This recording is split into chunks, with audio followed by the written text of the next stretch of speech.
오늘은 누가복음 19장의 말씀을 중심으로 길이 보이면 일단 가라 라고 하는 제목의 말씀을 전하고자 합니다. 길이 보이면 일단 가라. 여러분, 좋은 믿음은 어떤 믿음입니까? 좋은 믿음은 이런 믿음이죠. 행동하는 믿음인 줄로 믿습니다. 이게 좋은 믿음이에요. 그래서 야고보서에서도 뭐라 그러죠? 행함이 없는 믿음은 죽은 믿음이더라, 이렇게 이야기합니다. 행동하는 믿음이 좋다는 거겠죠. 그럼 나쁜 믿음이 뭐예요? 그 반대의 개념이더라는 것입니다. 행동하지 않는 믿음, 이게 안 좋은 믿음이겠지요. 생각만 하는 믿음입니다. 고민만 하는 믿음입니다.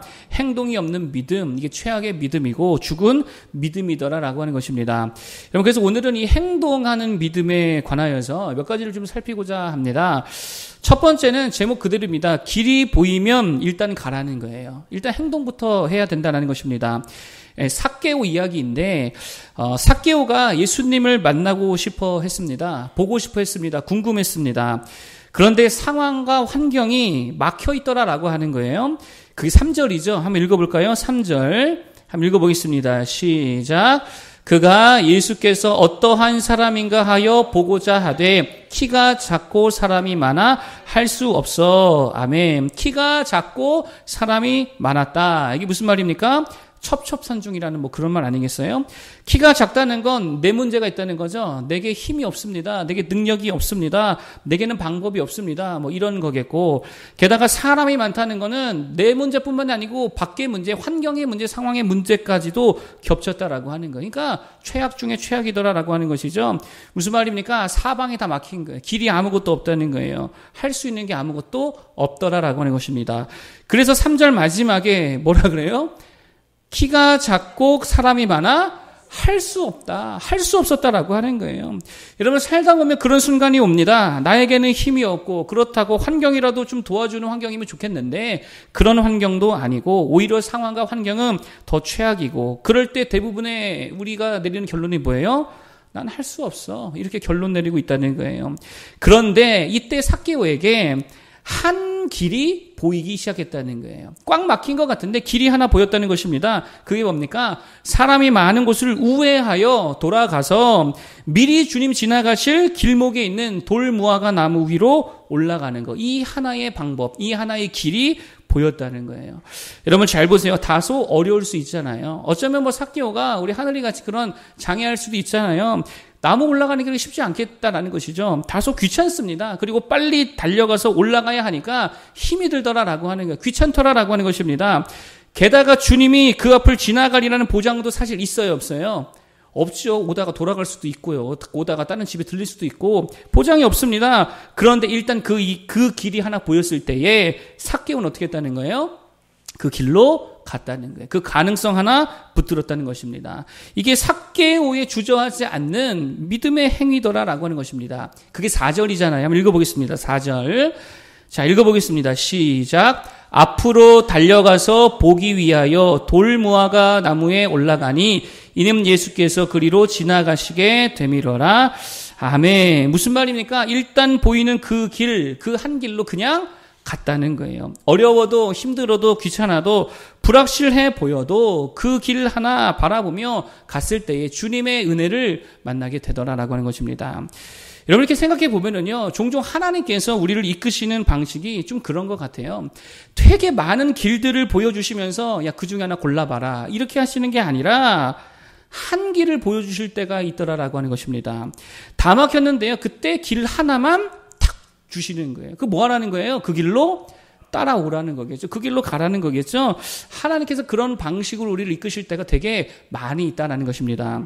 출애굽기를 읽어보면 이스라엘 백성들이 이제 10개 재앙 이후에 애굽을 탈출하게 되어지죠. 그리고 나서 이른 곳이 어디냐면 홍해바다 앞에 이르게 되어집니다.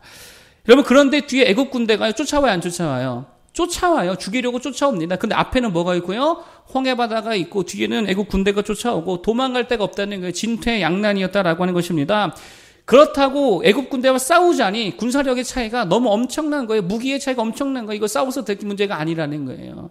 방법이 없었다라고 하는 게, 길이 하나도 없었다는 게, 다 막혀 있더라는 것입니다. 그런데 그때에 하나님께서 한 길을 내어주시죠. 밤새도록 동풍이 불더니 홍해바다가 어떻게 되어져요? 쫙 갈라져가지고 옆에 물이 벽이 되고 마른 땅이 되어서 길 하나가 나더라는 것입니다. 뭐 하라는 거예요? 그리로 가라는 거예요. 그리로 오라는 거예요. 그때의 모세와 주의 백성들이 그 길로 갔을 때 어떻게 되어집니까? 그때가 애굽에 대한 최종 승리를 확정하는 사실상 가장 마지막 전장이 되었다라고 하는 거예요. 여러분 요셉도 마찬가지죠. 보디발의 집에 있다가 어디로 갔습니까? 감옥에 가게 되었죠. 감옥의 의미가 뭡니까? 할 수 있는 게 있다는 게 없다는 거예요.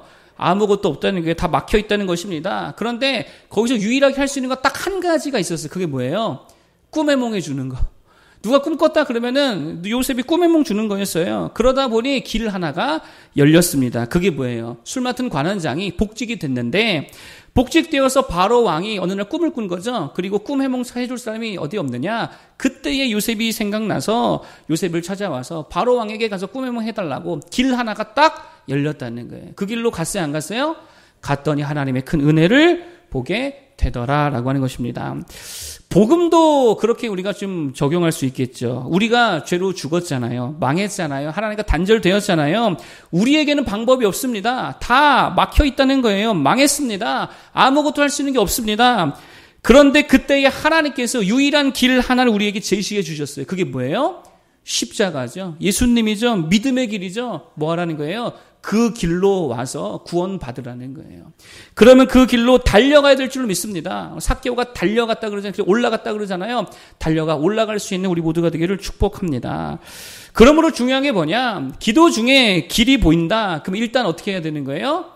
그 길로 가야지요. 행동해야지요. 행동하는 믿음이 되어야지요. 나무가 보이면 올라가 봐야지요. 앞으로 달려가 보는 거지요. 그게 되게 중요하다는 거예요.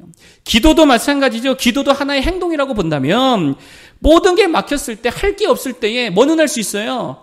한 가지 기도할 수 있잖아요. 그러면 그 길을 가는 거죠. 기도하는 길을 택하고 그 길은 항상 열려 있잖아요. 그러면 그것부터 하면 하나님의 은혜가 그 기도를 통해, 기도의 행동을 통해 임하게 될 줄로 믿습니다. 그런데 이런 걸로 기도해도 될까?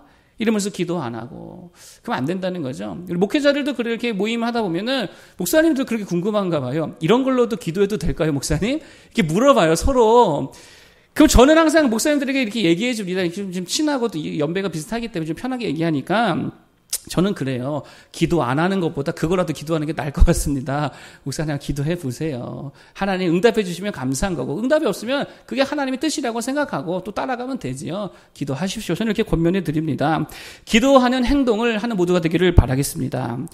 어떤 목사님의 설교를 보다 보니까 그 목사님이 이런 말을 하더라고요. 다 유명한 목사님이기 때문에 이름을 제가 말하지 않겠습니다. 자기 목회 철학이 있는데 물 철학이래요. 너무 유명한 분이라서 뭐 다 아실 거예요. 물 철학이래요. 물 철학. 무슨 말인가 들어봤더니 이런 겁니다. 물은 반드시 어디로 흘러요? 아래로 흐르는데 특별히 물길이 있다라고 한다면 열린 곳으로 흐르게 되어 있습니다. 막히면 물은 안 흘러요. 뚫린 길로만 가더라라고 하는 거예요. 오로지 열린 곳으로만 가는 게 물입니다. 그러니까 그런 거죠. 물 철학이 뭐냐? 하나님이 열어주시는 곳으로 순리를 따라 가겠다. 막혀 있으면 안 가겠다. 억지로 가려 하지 않겠다. 이게 그분의 목회 철학이더라. 뭐 그런 것입니다. 교회사를 들여다봐도 그렇습니다. 선교 역사 어떻습니까? 열린 데로 갔어요.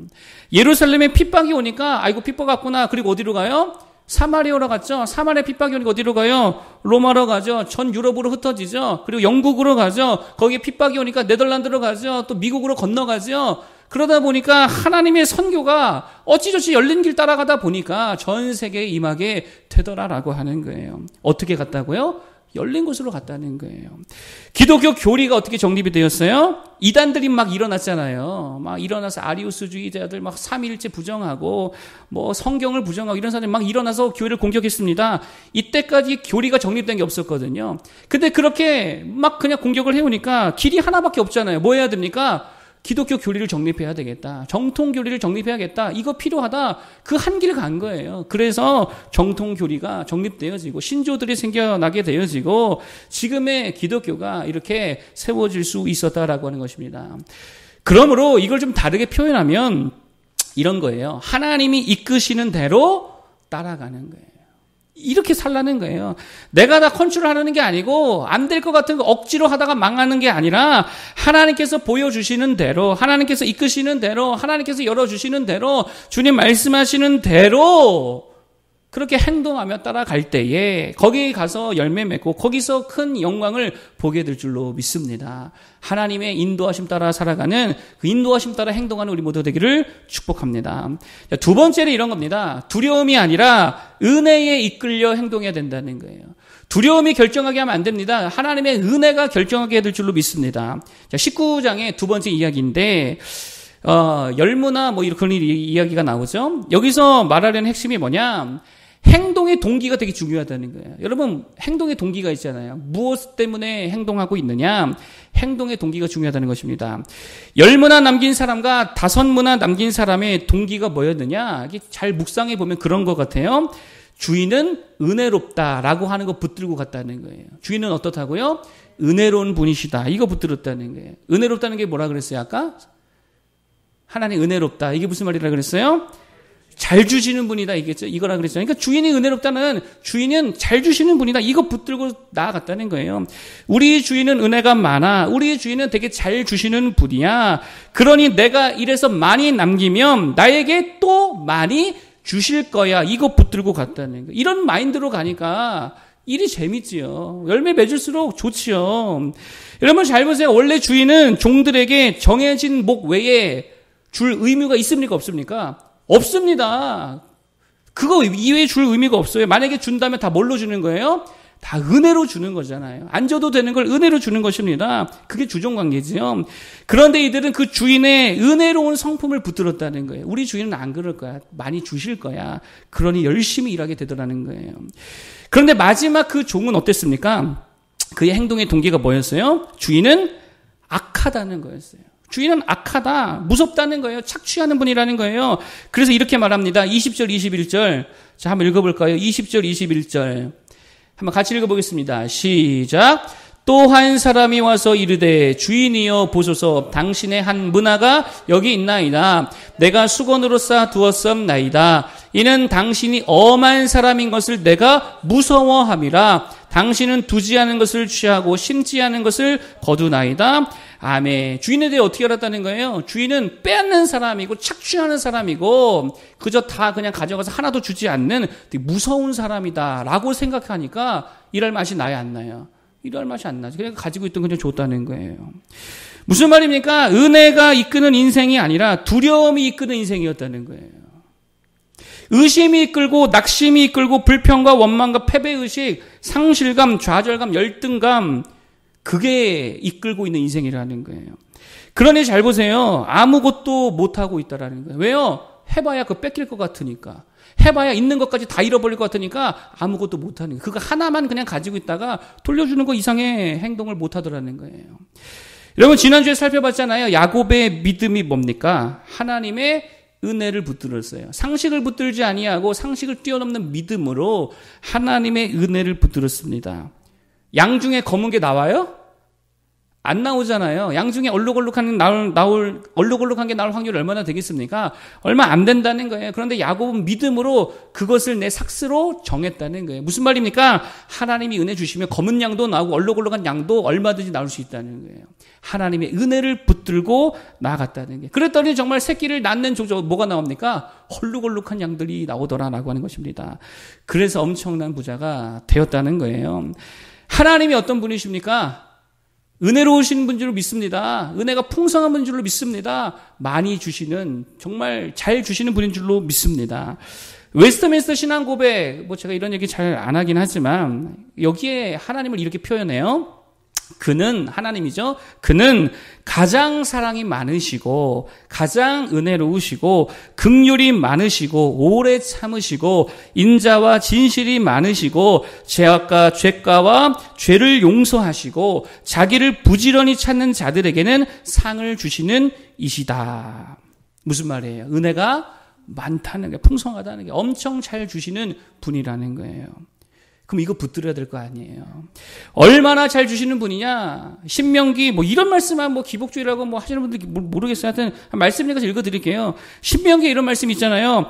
네가 네 하나님 여호와의 말씀을 청종하면 이 모든 복이 내게 임하여 내게 이르리니 성읍에서도 복을 받고 들에서도 복을 받을 것이며 내 몸의 자녀와 내 토지의 소산과 내 짐승의 새끼와 소와 양의 새끼가 복을 받을 것이며 내 광주리와 떡반죽 그릇이 복을 받을 것이며 내가 들어와도 복을 받고 나가도 복을 받을 것이니라. 무슨 말이에요? 하나님이 엄청 잘 주시는 분이라는 거예요. 하나님 인색하지 않습니다. 우리 거 다 빼앗아가는 분이 아닙니다. 열매 다 거두면 하나님 다 가져가시는 게 아니고 천배 만배 무한대 배로 다 부어주실 줄로 믿습니다. 그러니 어디에 있든 무엇을 하든 그 하나님의 은혜가 우리와 함께 한다면 뭘 못하겠느냐라고 하는 거예요. 그러므로 뭐 하라는 것입니까? 그 은혜에 하나님을 붙들고 일하고 행동하는 거예요. 오늘 새벽에 말씀드렸죠. 소와 닭과 개는 주인이 뭘 주든 안 주든 일하더라 안 하더라. 일 잘하더라. 주인이 안 줘도 소와 개와 닭은 자기 할 일 잘하더라. 그런데 우리 하나님은요. 안 주시는 분이 아니라 많이 부어주시는 분이라는 거예요. 그러니 그 폭포수같이 은혜를 부어주시는데 그거 붙들고 가야죠. 그거 붙들고 일해야죠. 그거 붙들고 주의 일 행동해야 될 줄로 믿습니다. 사람들의 판단도 그거 따라갈 필요 없습니다. 제가 요즘에 읽고 있는 책이 있는데요. 전문가라고 하는 사람들도 판단이 항상 옳지 않더라고요. 사람들의 판단 그거 따라갈 거 아닙니다. 예를 들면 이런 일이 있어요. 미국에서 어떤 연예계 인사들이 모여가지고 의기투합해가지고 30분짜리 주간 쇼 프로그램을 이렇게 기획하게 되어집니다. 그런데 이들이 쓴 대본을 방송사 중역들, 임원진들, 또 배우들과 100명의 시청자 반응 테스트를 하기로 한 사람들이 그걸 읽어보고 또 그거를 봤대요. 근데 하나같이 내는 결론이 뭐냐? 이거 엉망진창이다. 이거 해가지고 망한다. 아무도 이 프로를 볼 리가 없다. 이렇게 결론 내렸다라고 하는 거예요. 그래서 한 1년 동안 잊혀졌던 프로그램이더라라고 하는 것입니다. 그러다가 이 방송사에서 한 작품이 갑자기 이게 비어버려가지고 어쩔 수 없이 그럼 그거라도 방영을 한 시즌 동안, 반 시즌 동안만 그걸 한번 떼어보자 하고 방영을 시작했습니다. 근데 대박이 났어요. 아무도 잘 될 거라고 예상하지 않았던 그 방송 프로그램이 대박이 났습니다. 그래서요, 1, 2년도 아니고 10년 동안, 10년이 넘는 동안에 이 쇼가 시청률 조사에서 항상 최고의 시청률을 다 거머쥐었고, 10억 달러를 넘게 벌어들이는 프로그램이 되었다라고 하는 거예요. 그리고 미국에서 가장 인기 있는 TV 시리즈가 되었다라고 하는 것입니다. 무슨 말이에요? 사람의 판단, 믿을 거 못 된다는 거예요. 하나님의 은혜 붙들고 그냥 전진하는 모두들 바라겠습니다. 또 한 가지 예를 든다면 뭐 이런 거예요. 이와 반대의 예인데 세그웨이라고 하는 거 아십니까? 세그웨이 모르십니까? 이게 뭐냐면 전동휠 아시죠? 전동휠 이렇게 서가지고 이렇게 기울이면 앞으로 가고 뒤로 하면 이렇게 뒤로 가고 이렇게 하면 이렇게 가고 전동휠 아시죠? 서갖고 타는 이동수단. 여러분 그거를 처음으로 이렇게 카멘이라고 하는 사람이 개발을 했다라고 합니다. 근데 이 발명품을 처음 보고 스티브 잡스가 그런 말을 했대요. PC가 발명된 이래로 가장 놀라운 기술 제품이다. 이렇게 평가를 했습니다. 아마존의 제프 베조스도요, 그 극찬을 했다라 그래요. 전설적인 투자자 존 도어는요, 이 기업에 8억 달러를 다 쏟아부었다라는 것입니다. 그런데 실제로 세그웨이는요, 10년이 넘도록 원래는 1년 만에 목표치 달성하고 엄청나게 획기적인 상품이 돼서 세계를 아주 그냥 혁신을 이끌 거다. 많은 사람이 자동차보다, 킥보드, 자전거보다 이거 타고 다닐 거다. 이렇게 예상했는데 10년이 넘도록 손익분기점도 넘지 못했다는 거예요. 여러분 잘 보세요. 누가 칭찬했다고요? 스티브 잡스가 칭찬했대요. 제프 베조스가 극찬했대요. 존 도어는 거기다가 엄청난 돈을 투자했대요. 이 사람들 다 천재들이잖아요. 전문가들이잖아요. 이쪽 방면의 세계 최고의 엘리트들이더라라고 하는 것입니다. 그런데 이들의 판단이 다 틀렸다는 거예요.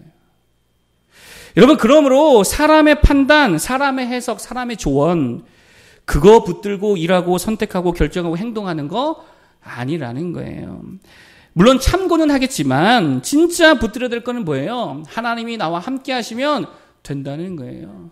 하나님이 은혜 주신다는 거예요. 나가도 복을 얻는다면서요. 들어와도 복을 얻는다면서요. 무슨 말이에요? 뭘 하든지 하나님이 함께 하시면 된다는 거 아닙니까? 그 하나님의 은혜를 붙들고 결정하고 선택하고 행동하는 우리 모두가 되기를 바라겠습니다. 그래서요. 두려움이 결정하게 하면 안 되는 게 뭐가 결정하게 하자? 하나님의 은혜가 결정하게 하고 하나님의 은혜가 이끌어가는 인생이 되어야 될 줄로 믿습니다. 그 은혜 붙들고 행동하기를 축복합니다. 마지막 세 번째는 이겁니다. 목적이 있게 행동하라는 거예요. 목적 있는 행동을 하라라는 것입니다. 목적의 중요성이죠. 자, 이제 28절 이하의 스토리인데요. 이게 뭐 보통 종료주일 설교를 많이 쓰는 본문이죠. 여기서 말하려고 하는 게 뭐냐면 이런 겁니다. 말씀드리는 그대로 목적 있는 행동이 중요하다는 거예요. 목적이 뭡니까? 여기 보니까 주께서 쓰시겠다 하라. 이게 목적이 돼야 된다는 거예요. 몇 절입니까? 몇 절입니까? 31절 한번 읽어봅시다. 31절 시작. 만일 누가 너희에게 어찌하여 푸느냐 묻거든 말하기를 주가 쓰시겠다 하라 하시매. 이게 목적이 되는다. 행동의 목적이 뭐라고요? 주님이 쓰시겠다. 주님이 쓰려고 하신다. 주님이 쓰는 그것이 우리의 행동의 목적이 되어야 될 줄로 믿습니다. 주님이 쓰시는 선택을 해야지요. 주님이 쓰시는 결정을 해야지요. 주님이 쓰시는 행동을 해야 될 줄로 믿습니다. 어떤 교회가 되어야 돼요? 그렇죠. 주님이 쓰시는 교회가 이게 목적이 돼야 된다고요. 어떤 목회자가 되어야 됩니까? 사람에게 인기만 많은 목회자 그거 아무 의미 없습니다. 하나님이 쓰시는 하나님이 사용하시는 목회자가 되어야지요. 어떤 성도가 되어야 됩니까? 주님이 쓰시는 성도 되기를 축복합니다. 주님이 쓰시는 전도 활동, 주님이 쓰시는 선교 활동, 주님이 쓰시는 예배, 주님이 쓰시는 기도 내용 그게 되어야지요. 그래서 누군가가 만약에 이렇게 묻는다. 야, 너 지금 너 뭐 하냐? 그럼 뭐라고 대답해야 돼요? 주님이 쓰시겠대. 이렇게 대답할 줄 알아야죠. 너 거기 왜 가? 그 뭐라 그런다고요? 거기서 주님이 나를 쓰시겠대. 그래서 가는 거야. 이렇게 말할 수 있어야죠. 야, 너 뭐 그렇게 돈을 열심히 버니? 그러면 빚 갚아야 돼. 이게 아니라 그 돈을 통해서 하나님이 쓰시겠대. 어딘지 모르겠지만 주님이 쓰시겠대. 준비하는 거야. 이렇게 대답할 줄 알아야죠. 주님이 내 은사도 쓰시겠대. 내 인격을 쓰시겠대. 주님이 내 집도 쓰시겠대. 주님이 나의 가지고 있는 모든 역량을 다 쓰시겠대. 그게 우리의 행동의 목적이 돼야 된다는 거예요. 헌신이 뭡니까? 헌신이 그거죠. 주께서 쓰시는 목적 붙드는 거예요. 그게 헌신이에요. 20세기 3대 성자 중에 한 사람인 가가와 도요히코라고 하는 사람의 이야기입니다. 이분이 어려서 이제 부모가 죽습니다. 그리고 숙부에게 길러졌는데 숙부가 좀 돈이 좀 많았던 것 같아요. 근데 나중에 예수님을 믿게 되어지고 신학을 하게 되어집니다. 그러니까 숙부가 싫어하죠. 기껏 길러줬더니 신학을 해. 그래서 쫓겨나게 되어집니다. 워낙에 몸이 약했대요. 그래서 뭐 별의별 병이 다 있었습니다. 뭐 신장염, 축농증, 뭐 치조농루, 뭐 폐병, 중이병, 중이병이래요. 중이병은 다른 거죠. 중이염, 그리고 뭐 폐결에 하여튼 각종 질병이 다 있었습니다. 그리고 어느 날 이제 몸이 너무 안 좋아져가지고 고열에 각혈이 막 계속 나왔다는 거예요.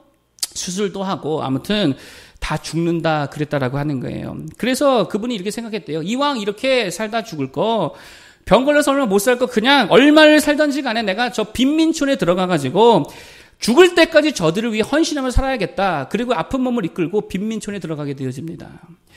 그리고 고베신학교 재학 중인 1909년에 2평 반짜리 단칸방의 빈민굴, 그 오두막으로 이사를 가게 되어집니다. 당시 고베에 7군데의 빈민촌이 있었대요. 빈민굴이 있었대요. 그 중에서 제일 규모가 큰 곳에 이 가가와 도요히코가 찾아갔더라라고 하는 것입니다. 거기에는요, 한 평 반짜리 판잣집, 그게 한 2,000호 정도가 있었고, 거기 사는 사람들이 약 8,000여 명이 살았다라고 합니다. 거기에 뭐 각종 병자들, 장애인들, 뭐 정신질환자들, 전과자들, 도둑, 깡패, 소매치기, 뭐 거지들, 하여튼 별의별 사람들이 다 살고 있었다라고 하는 거예요. 근데 거기서 전도하며 살아가는데 하루는 누가 찾아왔대요. 가만히 보니까 나병 환자가 잘 곳이 없다고, 나 한번 재워달라고 찾아왔더래요. 꺼림직했대요. 그런데 어차피 뭐 죽을 인생, 뭐 이러나 죽으나 똑같겠지. 하나님께 그냥 맡겨버리고 그냥 같이 한 입을 덮고 잤대요. 그리고 다음 날에는 거지가 찾아왔더래요. 그래서 입고 있던 셔츠를 벗어서 줘버렸대요. 그 다음 날 거지가 또 찾아왔대요. 바지를 줬대요. 또 다른 거지가 찾아왔대요. 가지고 있던 유일한 양복을 벗어다가 줘버렸대요. 결국 기모노 한 벌 빼고 다 줬대요. 그런데 폐결핵으로 한 3년 살다 죽을 줄 알았는데 죽지도 않더라는 거예요. 이 빈민가에서 그가 70평생을 살게 되어집니다. 괜히 성자라 불리는 게 아니죠. 70평생을 이 빈민촌에 살게 되어집니다. 늘 그리스도의 사랑을 거기서 전하는 삶을 살다가 그렇게 쓰임받다가 죽었다는 거예요. 여러분 잘 보세요. 그의 행동의 목적이 뭐였습니까? 다른 거 아니죠. 주께서 쓰시는 인생, 그게 목적이었다는 거예요. 옷도 돈도 모든 것을 다 어떤 인생으로 다 드렸다고요? 주님이 쓰시고자 하시면 다 드리겠습니다. 다 줬다는 거예요. 주님이 쓰시는 곳에. 나중에 그가 결혼하게 되어집니다. 근데 어떤 여인과 결혼하게 되어지냐면 어떤 여인과 결혼할 것 같아요? 착한 여자, 뭐 예쁜 여자, 돈 많은 여자 많잖아요. 다 그런 여자랑 결혼한 게 아니고 언젠가 크리스마스 때 수많은 거지들을 초청해 놓고 거린 대회를 했대요. 거지들 대회를 했는데 그때에 와가지고 열심히 봉사하던 여자가 있었습니다. 근데 그 모습을 보면서 저분은 나와 결혼할 여성이구나. 그래가지고 프로포즈 해가지고 결혼했대요. 결혼식을 마치자마자 어디로 왔을까요? 빈민촌으로 왔대요. 결혼 마치자마자 거지들 사는 빈민촌으로 와가지고 거기가 신혼여행지 삼아가지고 다시금 거기서 거지들 섬기고 병자들 섬기고. 잘 보세요. 결혼의 목적도 뭐였습니까? 주님이 쓰시는 결혼 생활이 됐다는 거예요. 여러분 이 목적에 사로잡힌 우리 모두가 되기를 바라겠습니다. 그 목적 붙들고 돈도 많이 벌어야지요. 그래서 주님을 위해 써야지요. 그 목적으로 성공도 해야겠지요. 그 목적으로 열심히 공부하고 기술도 닦고 그 목적으로 여러분의 모든 역량을 길러서 쓰임받는 하나님 나라에 쓰임받는 모두가 되기를 축복합니다. 그 목적 붙들고 교회도 세워야 되겠지요. 그 목적으로 일하고 그 목적으로 행동하고 살아내는 우리 모두가 되기를 축복합니다. 말씀을 정리하겠습니다. 어떤 믿음이 좋은 믿음이라 그랬어요? 행동하는 믿음. 그죠? 행동하는 믿음. 어떤 믿음이 나쁜 믿음이다? 행동하지 않는 믿음. 생각만 하고 고민만 하는 믿음. 어떻게 행동해야 되느냐? 세 가지 말씀드렸죠. 길이 보이면 일단 그 길로 가는 거예요. 하나님은 막 헷갈리게 많은 길을 제시해 주지 않습니다. 유일한 길 하나를 제시해 주면서 따라와라 이러신다는 거예요. 홍해를 여신 것처럼 십자가의 유일한 길을 우리에게 주신 것처럼 다 막혀 있을 때 나는 할 수 없어 싶을 때에 하나님 보여주시는 길이 있다면 힘들고 어렵고 귀찮아도 달려갈 수 있기를 바라겠습니다. 그 길로 가면 하나님의 은혜 만나는 거예요. 물철학이라 그랬죠? 막힌데 억지로 가려 하지 말고 주님이 열어주시는 길을 따라서 순탄하게 갈 수 있기를 바라겠습니다. 두 번째, 두려움이 결정하게 하지 말고 은혜가 결정하게 해야 된다. 은혜가 행동하게 해야 된다 그랬죠? 두려움 붙들면 여러분 경직돼서 아무것도 못합니다. 가지고 있는 거 그거 하나 아끼다가 일평생 다 갑니다. 그러나 은혜 붙들면 행할 수 있습니다. 무엇이든 감당할 수 있습니다. 어디든 갈 수 있습니다. 들어가도 뭐를 주고 복을 주고 나가도 뭐를 주더라? 복 주더라. 내 말 아니죠. 하나님 말씀이죠. 그냥 그대로 믿기 바랍니다. 그러면은 은혜 줄 줄 믿습니다. 하나님은 잘 주시는 분이기 때문에 그 은혜에 붙들고 살기 바라겠고요. 마지막 세 번째, 행동의 목적이 중요하다 그랬죠. 어떤 목적이요? 주님이 쓰시는 목적. 주께서 쓰시겠다 하라. 이게 목적이 되어야죠. 주님이 쓰는 인생 되기를 바라겠고, 주님이 쓰시는 교회 되기를 바라겠고, 주님이 쓰시는 우리 모든 가정, 내 재능, 내가 가진 모든 것 하나님이 쓰시는 일에 기꺼이 내어드릴 수 있는 우리 모두 되기를 축복합니다. 우리에게 찬양 하나 부르고 우리 기도할까요?